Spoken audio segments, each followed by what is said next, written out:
Welcome everyone to Expanding Your Consciousness. Today is February 7th, 2023, and our topic is spiritual warfare. And also we're going to talk about our thoughts, our own thoughts. For years, actually, I've always been a seeker, and I would think a lot of people in this group have been seekers. So I've always been a person that was examining what was going on in the material world, researching the truth behind our history and various events in the world. And in 2004, I was looking at the corruption in the banking system, in our governments, that sort of thing. In 2018, I started to investigate more into what was going on with social engineering. And so I came across documents from 1897 and documents from 1969 talking about social engineering. But then recently I started attending a Catholic church because I want to learn, about the Catholic faith. I wasn't really raised in a Christian family. I was baptized in the Anglican church, but I really did not read the Bible. I never really understood, much about Christianity, right? I just knew that a lot of people had, there were people who very much, embraced Christianity, but there were a lot in the world that really were against Christianity. So this past weekend, I attended a workshop, or I should say a conference, where there were two priests talking, and it was entitled Spiritual Warfare. And so, I will talk a bit about that later on, some of the things that came out of that talk. But before we continue with this, I just want to ask the group, what drew you to this topic? Anyone want to share? Alexandria? Probably, Diane, quite a nice intersectionality with this topic. And something I've been doing personally is I've embarked on a course in miracles since the beginning of this year, since January 1st. I think I mentioned that the last time I was on here. Yeah. And on the topic of thoughts, right? I just have the online workbook open in front of me. And I quote from the lessons. The very first lesson, number 1, nothing I see means anything. Following that, I have given everything I see all the meaning that it has for me. I do not understand anything I see. Then more specifically to this evening's topic, these thoughts do not mean anything, right? Because I think thoughts, emotions, mental images, they in and of themselves don't have any inherent value or power or influence over us. It's only the significance that we lend to them. It's only the strong, the strong mental flavors, if you like, right, that we impose upon them. That when they come up in our mind, which invariably they do, then we're held under their sway. We're brought under their influence, right? But if we come back to the main principle of, okay, I'm centered in something else, right? Like I can be more of an observer. I don't need to identify and give such meaning and give such significance to everything that runs through my mind. Then this is stepping back for me into our true mastery and into the essence of who we really are, our authentic identity, rather than being swept up in the tide of so much, mental discourse. Okay. Any comments? Shannon, did you want to share why you joined? I was just curious to see what this group is about. I mean, I've been, kind of doing some research on the side about things, and I'm just trying to learn and understand kind of what's really going on. Okay. Have you always been that way, though? Have you been someone seeking and exploring different things? Yeah, definitely. Yeah, for sure. Okay.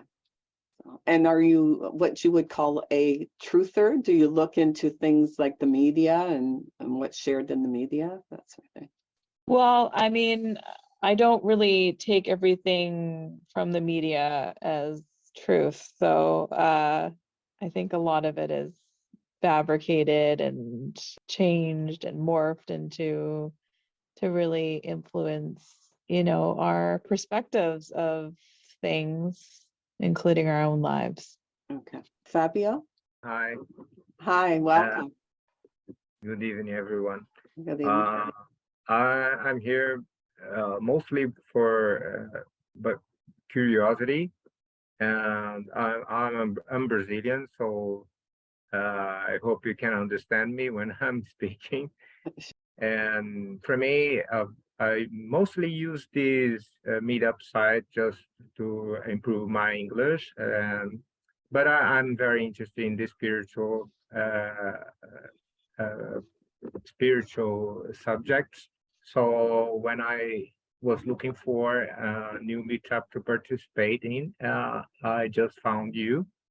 And that's a subject that we used to discuss in Brazil, because I can speak just for me, but I'm very interested in this spiritual subject, and there are people here that are concerned with the spiritual warfare, and I kind of suspect that is true. It's just a feeling, because I'm not just spiritual, but I can see that there's something from the government, not just the Brazilian government, but the world government from US or other countries Yes. that try to direct our thoughts to such a thing, to this direction. So you should think this way, you should do this way, and I think sometimes that's not good for us. They're not thinking in our side.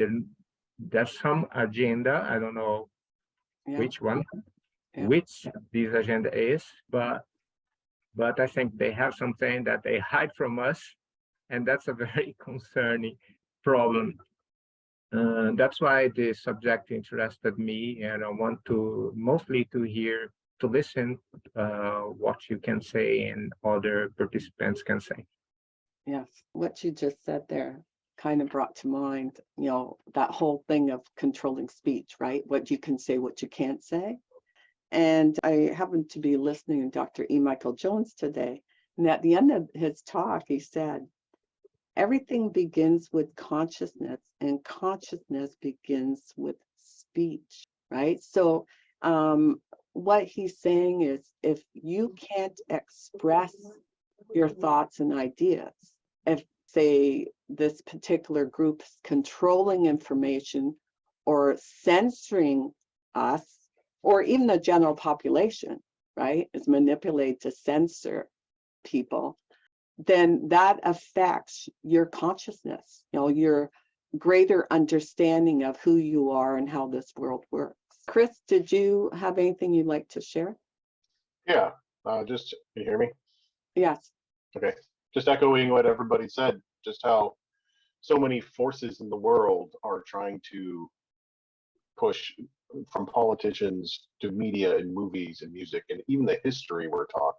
It's all designed and skewed, it seems, to like spin a narrative and try to get us to think and agree with them, trying to suck us into the group think, it seems like. So trying to identify all those types of sources when they happen and not fall victim to it, I think is really where the power is, and it's all within individual people to fall into it or not. So Okay. And Felicia, am I saying your name right? Yes, you are. Thank you. I'm like a few others that have a curiosity. The consciousness title of the group was what really caught my eye. I will admit I didn't read as carefully what this topic was. However, I think it's interesting what everybody said. One of the things, so I recently, well, not recently, but I have left a high demand religion. While I understand that there's entities out there like the government, like, other groups. And I think it was interesting. I clicked on one of your videos and you were talking about how, I just watched it for a second, and you said something about follow the money. And I think it's so interesting that you have to understand what is motivating groups, right? Everybody has a motivation. And I found in particular religion using the spiritual warfare particularly insidious, because it's my spirit you're talking about here. And yet, you know, it was a particular religion that had a particular motivation, and they did it in a way to manipulate. And so, yeah, and one last thing I think about is I taught in a past life, I taught 5th grade, and I always cautioned them and tried to teach them history. So I taught 5th grade history. I said, you can read lots of things, you can get lots of information, but what you have to figure out is who is on the other side of that information, and what do they have to gain by you Yes. believing it or agreeing with it. Yes, that's right. Yeah, because first of all, the victors write the history books, and they gain from manipulating us and controlling that history. So, Raul, you just joined us? Yes. Hi. We're just asking everyone why they were drawn to this particular topic, spiritual warfare. What drew you to it? I'm just asking you. It is something that I'm exploring myself with lately. Okay. hmm All right. Are you questioning certain things like the government or Yes. different? Okay. Yes. Religion. Yes. Religion. Okay. Mm. Okay. All right. Thank you. And Dave, did you want to? Oh, I'm sorry, was that woman finished? Rahel? Yeah. Rael, anything else to add? No. Okay. All Okay. right. Dave? So, yeah, spiritual warfare. And this goes back to what Alexandria was talking about, and the idea of thought. And to me, this is where a certain aspect of spiritual warfare is happening, is in your thoughts. So if you're watching your thoughts, these thoughts seem kind of random but sometimes you follow them without thinking, but stopping and thinking, you go, well, why am I thinking like that? And do I want to think like that? And to me, this sort of happens in can be spiritual. I guess warfare is kind of what's going on in your own brain with your own thoughts, and if you're not looking at them, then, things, you can be led one way or the other, however you want to look at it. But it is interesting what Alexandria said about if the thoughts themselves don't have any inherent value or meaning. It's what you add to them, which is we're creating our own reality in that way. So that is a bit of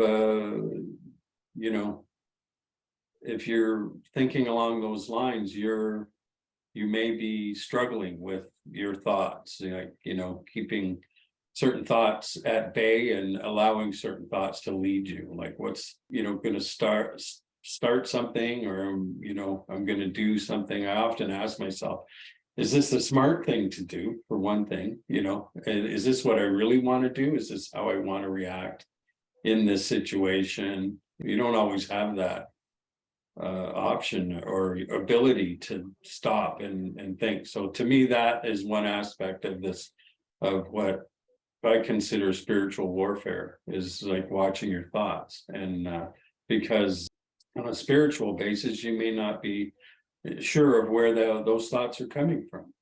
And I think the spiritual warfare is much broader, but this certainly is something that rings true for me. That's an aspect of it that I'm trying to be familiar with by just analyzing my thoughts, or just which ones are going to help me, which ones aren't. So that's what how part of this subject is, how I think of it, spiritual warfare.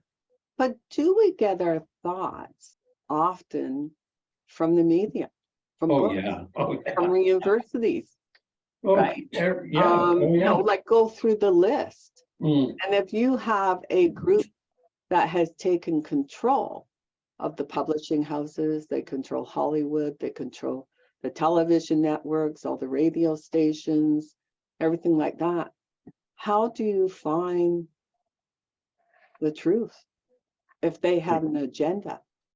How do you continue to stay objective, right? Is that kind of what Yes, it's about? And yes. not let yourself be stuck into their story.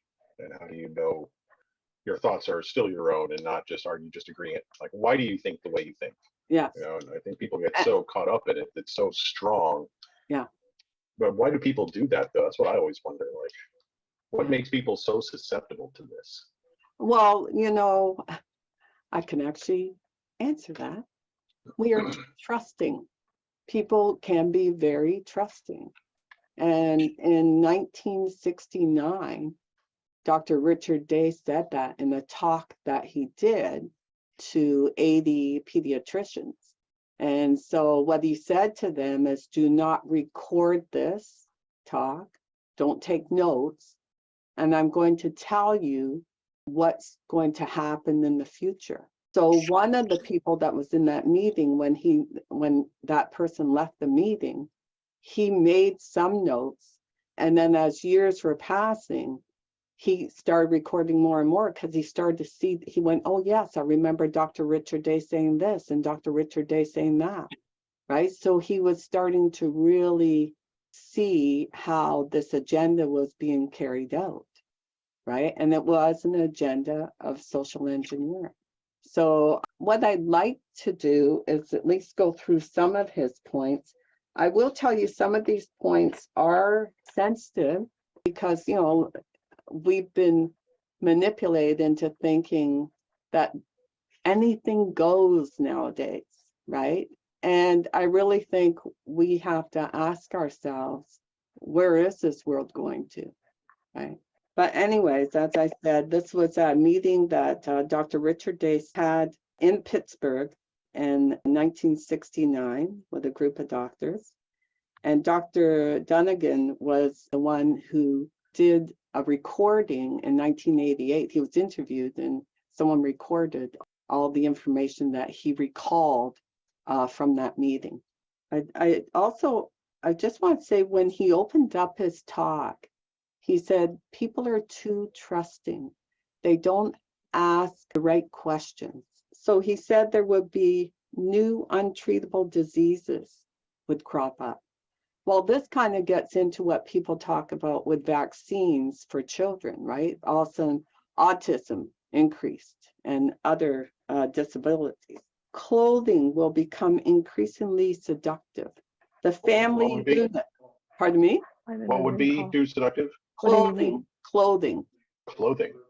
Oh, what you she went wear, right? downstairs. Because they Right, control okay. the fashion industry, right? They Yeah. control Oh that. yeah. Oh, yeah. The family unit will be separated. More women will work outside of the home. Marriages will decrease and divorces will become common. Entertainment will become extremely perverted and more graphical. Music will become demoralized, and they'd have it separating generations. Music will change so much that age groups will listen to different stations. Older folks would refuse to listen to newer junk, right? ID will become more and more required, right? You need an identification for everything. Food production will become more and more centralized. As you know, right now in the States, a lot of farmland has been bought up by Bill Gates.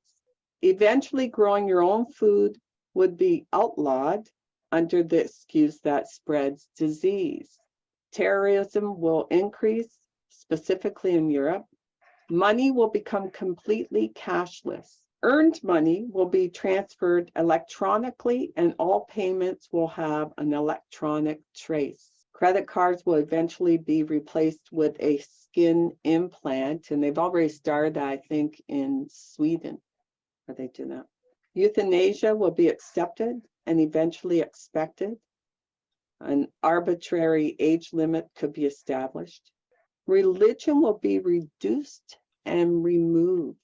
Because if you think of it, if we remove God in people's lives, like they remove prayer from classrooms and that, then people put their faith in governments and science. Who's removing all this stuff? Like, who would remove religion? Because it's individual's choice to participate in a religion. So, well, one thing they do is if you have a group that's infiltrating certain religions, and the media saying, oh, religion's bad, and putting, movies out there mocking religion, then people no longer believe in that, right? And then they have people like in the religious constructs and institutions who are doing things to look bad. And then the people say, hey, this looks like what they're saying, so therefore. That's right. So they infiltrate. They infiltrate Buddhist temples. They infiltrate, Hindu temples, the Catholic Church, everything. They're infiltrators. They infiltrate governments, right? Diane, sorry, just to interject there, to have clarity to what you're saying. When you say a they, that's very vague. Can you be more specific, please? Who are you referring to when you say they? I'm talking about a particular group that runs the banking system, and because they run the banking system, they can run the governments, right? Okay, and if they run the governments, then they control the educational institutions. I see. Right Okay. down. Okay, I get what you're talking about. Yeah. Okay. Restructuring the education system as a tool of indoctrination. Children would spend more time in school, but wouldn't learn anything, really. Okay. School psychiatric services will be increased dramatically. Education will eventually be lifelong. Change will become a constant thing, right? Continuous change. You hear that all the time, actually. Gun ownership will be a privilege and will become restricted. And if you ever look at the real studies in regards to gun laws in states such as, in Illinois and that, like cities like Chicago and that, where they brought in gun laws, crime went up because criminals don't say, well, there's gun law, I can't have a gun, right? Whereas in, say, southern states, like in Texas and that, the crime rate is actually less, right, where people have guns. Conservatism will be eliminated, right? The purpose of sex would change from reproduction to activity. Sex will be done without reproduction, and reproduction will be done without sex, right? Contraception and sex education will become widely available from a young age. Abortion will be legalized and accepted. Technology will become widely advanced, so much so that it becomes severely addictive and dangerous. And you see that today. I've actually met young people who would tell me they had to get rid of cell phones and computers because they said when they were addicted to the games, they realized just how damaging it was, so they couldn't be around the technology. Technology will be integrated with cameras and microphones and could be used as a means of surveillance, which you see again with our cell phones. Right? Everybody has one in their pocket. That's right. Anybody could be listening anytime. Never know. Yeah. People would become dependent on their screens, right? And another thing, I'm almost 65. You used to be able to go into a restaurant or a bar and not see a television screen. All of a sudden, they're everywhere. Television screens, right? Alcohol and drug abuse would increase. Private doctors will gradually disappear. The image of a doctor would gradually shift to that of a technician. And I know when I would take the fellow I care for to his doctor, that doctor rarely touches him. He just sits on his laptop and says, okay, John, how you feel about this? He's typing stuff in. It's really about just recording a bunch of stuff in the computer. Cancer research would be suppressed and would be geared towards comfort rather than cure. Medicine in general, right? Yeah. At least the state of it nowadays. Treating the symptoms and not a cure. That's right. People would be less dependent on their own kitchen. Convenience foods will become more available. Public eating places would rapidly increase. Food will become more hazardous, but most people will ignore nutritional advice. People would have to eat, exercise right to live as long as before. Access to information will gradually become more controlled. We were talking about that, right? If you have a different view from what is acceptable in the greater society, then they'll shut you down. Some books will disappear. House prices will become so high that private housing will eventually become a thing of the past.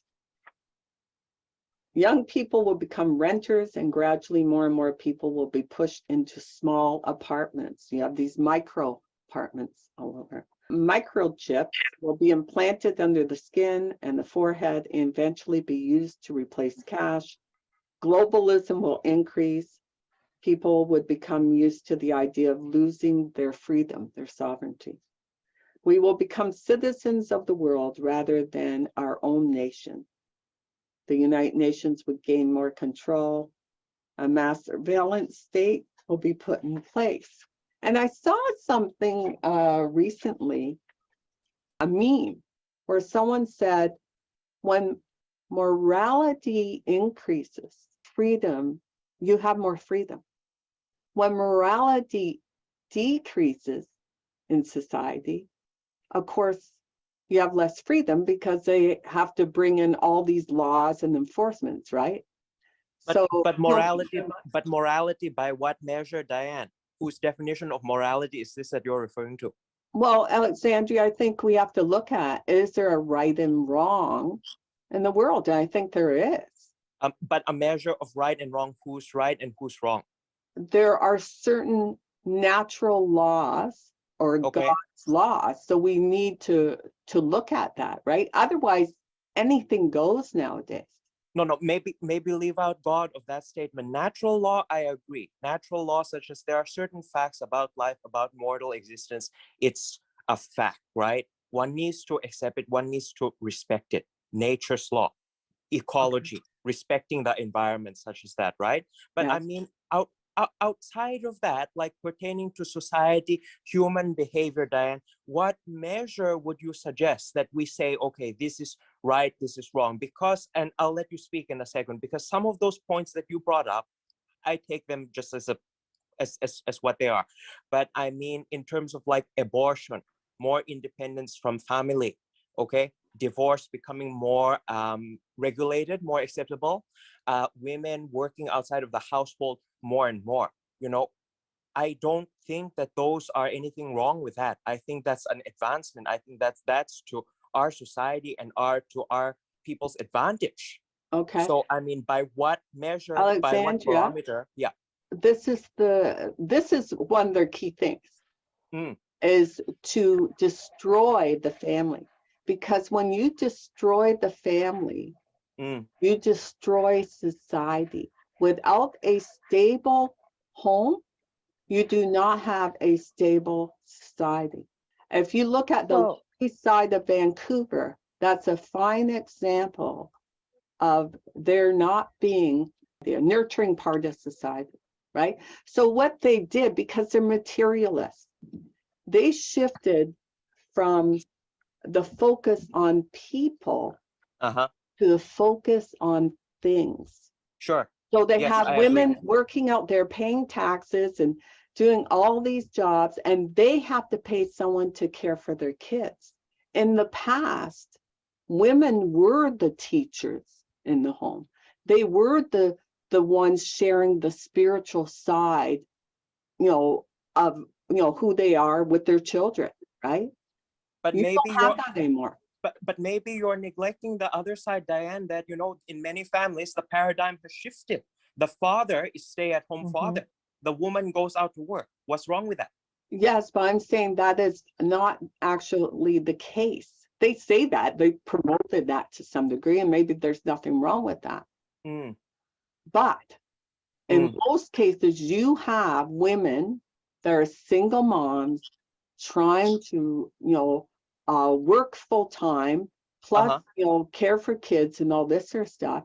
In fact, and I will tell you, Alexandria, Yeah. Like I said, I'm almost 65. I was a feminist up until the age of 60, until I Okay. realized that was part of their agenda to destroy humanity. Their motto is order out of chaos.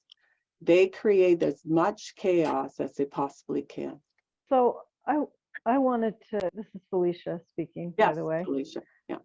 And, you know, it's interesting, the list you were giving Yeah. Was interesting because to me, and I'll just highlight a few, and Yeah. it goes to my bigger point, and that is, you know, the centralized production of food. Okay, well, I have seen a resurgence in the family farm, and in just as a weird example, my neighbor grows and sells microgreens, right? And she can grow those in a tiny space. That is becoming huge, at least where I live, right? Yes. Yes. And the ability to buy local produce is very important to a lot of people. I buy my eggs from a guy who grows his chickens grow the eggs in the backyard. And so I heard not all of them, but I did hear some of them. And my point is, I think society has always had swings. We are such creatures of the pendulum, if you will. And you know, we can look at whole periods of society or of not society, whole periods of history where we swing one way and then it takes us a while to get back to center. And don't you feel like that and to borrow the title of the group, the consciousness, I feel like the collective consciousness has to swing crazy one way before we can go, oh guys, we are, and it's going to take individuals one at a time to kind of bring about this understanding that we have, in many cases of that list, swung way out of whack. That's just my thought. Yes, I agree. There are people, you know, working at the local level or in their little community and that's a great thing, because I think that's where they have to do it, right? But there have been situations where they have, you know, governments have come in, local governments, and said, no, you can't grow, you know, plants here, you can't grow your own and all this. And that is what has concerned some people and said, well, look, they can't be controlling our food source. I mean, I grow my own too. I have my own garden too. So, but is that okay. Kelly? It is. Okay, Kelly, I'm gonna just put your name in so we have it. I'm sorry I was a bit late. I was just reading a bit of Dr. Richard Day to the group. Yes, I understood that because I've heard his whole thing. So when you were reading it, I was like, oh, Richard Day. Okay. Yeah. Okay. So I think the thing with morality, I've been to other societies, like other places, and you know, it is interesting because I think that there is more of a moral structure there. It's not to say that people don't go against that moral structure, because they do, some anyway. But I do find that in those societies where it's more expected and more structured morally, it's a little more difficult because you have the family structure and you have community, and community does judge. They're very judgmental, very. And you know, here, like, and in other places, people are like, well, you shouldn't judge. And it's like, well, you know, that's a part of peoplehood. That's a part of what people do. No matter what, you're gonna be judged for something. You know, if you try out for a team, you know, and you're not deemed good enough for the team, that's judging, right? So these people who say that you shouldn't judge, well, everybody does. So I think that what's happened here is that there's such a loosening of morality due to new ageism and other stuff that's happened since the 60s basically, and before that too. Yeah. Any comments? Anyone want to comment on that? Judging is an interesting thing because, like, judging can be good. Like, hey, you did a great job. That's also a judgment, you know. So I think there's always this, or typically this, kind of negative connotation with judgment. But Right. it doesn't have to be negative, you know. No, it doesn't. So it's I mean, it's just like, part of life, and it's yeah.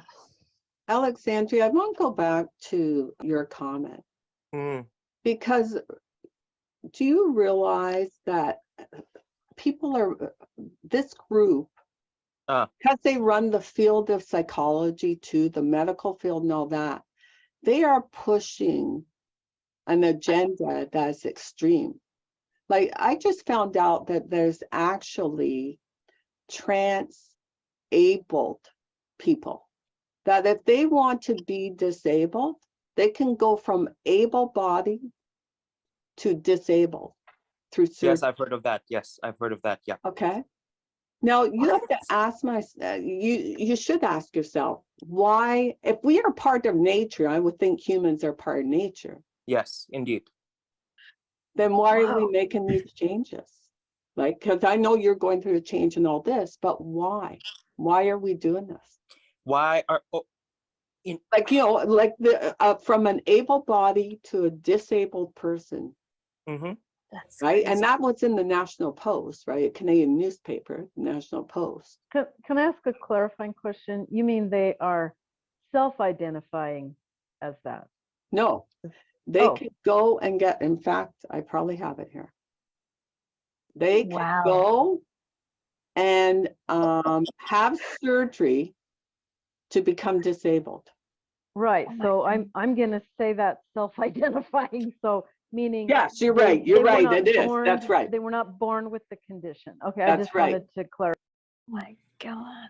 So this is the headline in the National Post: becoming disabled by choice, not chance. Trans-abled people will feel like imposters in their fully working bodies. When he cut off his right arm with a very sharp power tool, a man who now calls himself One Hand Jason let everyone believe it was an accident.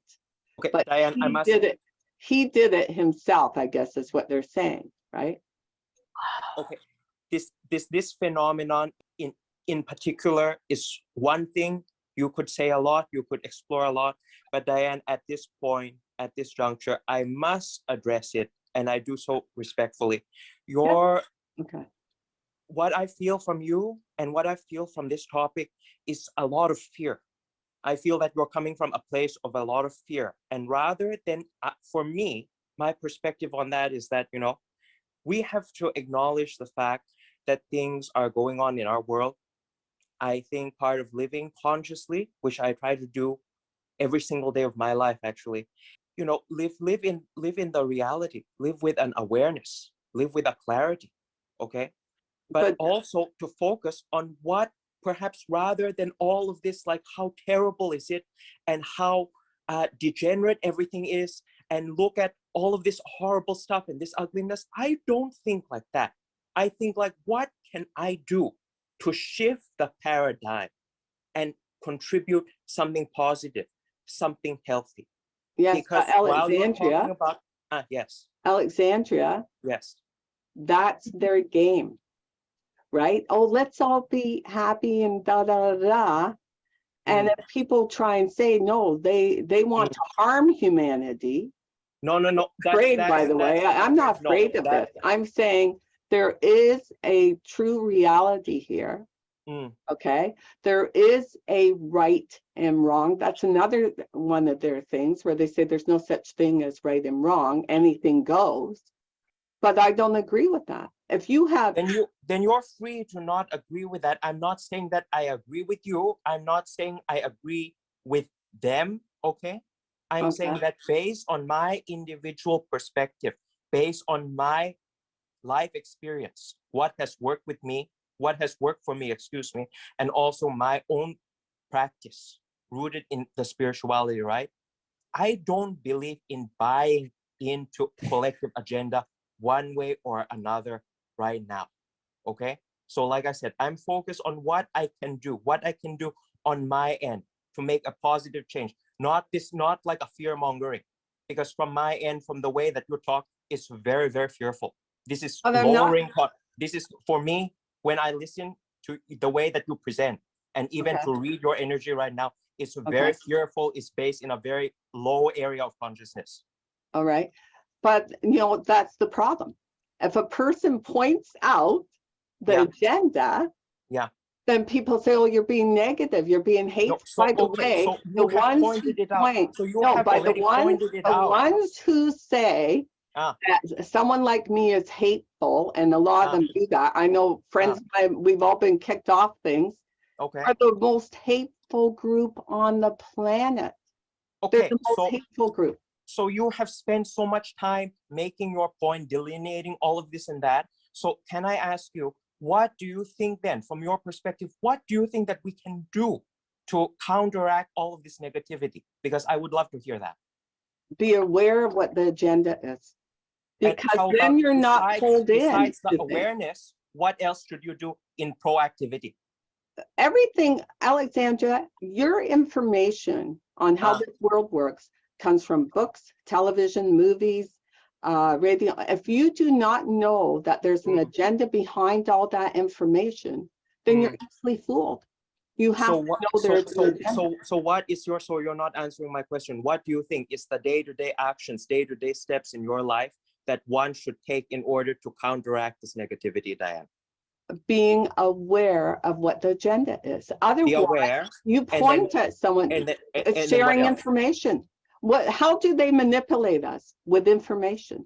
So if that information is false, which, by the way, William Casey, who was head of the CIA, said, when 100% what Americans believe is a lie, we know our propaganda has worked.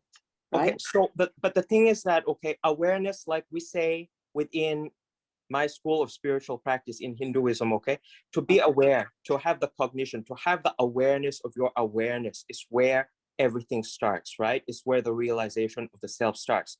But it's not simply the awareness. There's also steps that we have to take. We have to be committed to a practice. We have to be committed to training our mind, to refining our perception, and so on, right? Those are the proactive actions that we take in the spiritual practice. So I'm saying you already presented that point. Be aware. I agree with you. That's good. Very important, very crucial, right? Following the awareness, what do you think should be the action? I would say prayer. I think so. I think it should be prayer. Yeah. But you still have to participate in this world. Okay, so in your view, in your purview, Diane, based on this, like, what do you think? Prayer, meditation, I think that connecting to a higher power, I think it's right. But again, like if you believe in God, God has certain laws, right?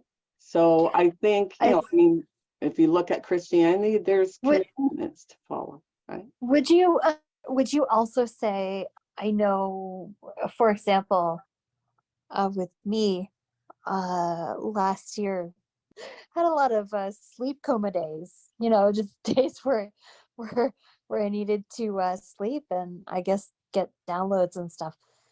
And so one of those times, it wasn't even a day, it was just at night, and I was sleeping, and all of a sudden I started talking about this person who was very evil in past history, and nobody ever really hears about him at all, because it's just that way, just so in my dream I was talking to someone about him because I tell people about him, and then all of a sudden I saw kind of like a knife coming, and this voice said, "You will not tell people about me." Yeah. Okay, Kelly. Fabio, do you So think? I have, Oh, Dave? yeah, there's how to be proactive. Yeah, I think the awareness is a very important part of your awareness. It informs how I think and I move in the world. But what a proactive thing to be doing. And Kelly said prayer. I agree with that. That really helps if especially if you're in contact with somebody who's suffering, I believe you can really help through that practice. But also in your day-to-day, meetings with your neighbors, your friends, people you randomly meet through your life, it's how are you engaging with them?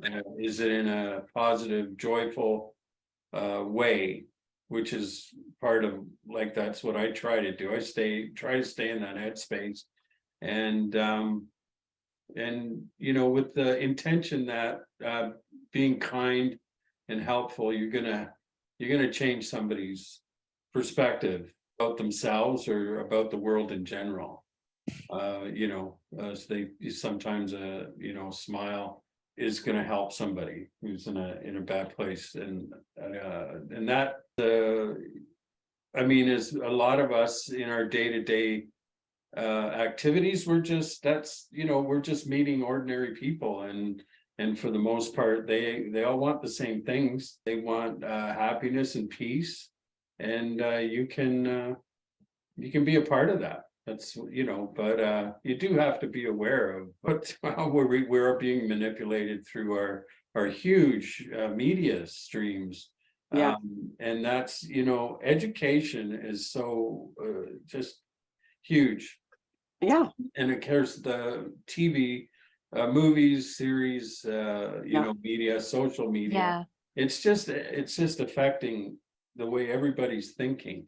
So you just be aware of how powerful Also, this is, and what are the messages, how are you being, where does that take us? And Yeah. so who um, follow And the I'm money is one thing Yeah. you think about, like follow the money, but who does this serve? Right? That's right. Who is Exactly. so I mean, you look at the pharmaceutical industry, and I mean, so often if you dig deep enough and you get people who have done clinical studies, they will show something to be really ineffective and very harmful. And Right. like statin drugs, I mean, this is something I can talk about, and I have studied it. I've seen what it has done to some people, and that's something that is it has been so accepted. I think there's some people realizing more and more that statins are actually, this is just one example, right? And and just other information about, so who does that serve, right? It actually That's right. it creates health problems. So Yeah. pharmaceuticals have more to deal with, more drugs to sell to mask more symptoms. Yeah. And as far as our nutrition goes as well, we were told butter was bad, margarine was good. Well, guess what? That ain't, it's not. that Butter's isn't what, and also, things like artificial sweeteners, and the list goes on and on. So you just have to, like, what is that? That's a small part of what's going on, and how does it affect us? And what's kind of the end game of it, right? The worse your health is, the more money they make. So That's right. you gotta be careful. Yeah. Like, just have that awareness. What they're Although- saying probably isn't true, so find out for yourself. You got to do the digging. Yeah.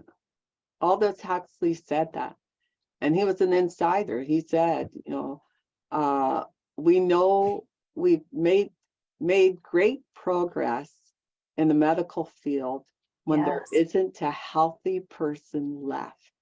Yep. That should tell Actually- you something, right? It's about wealth, not health.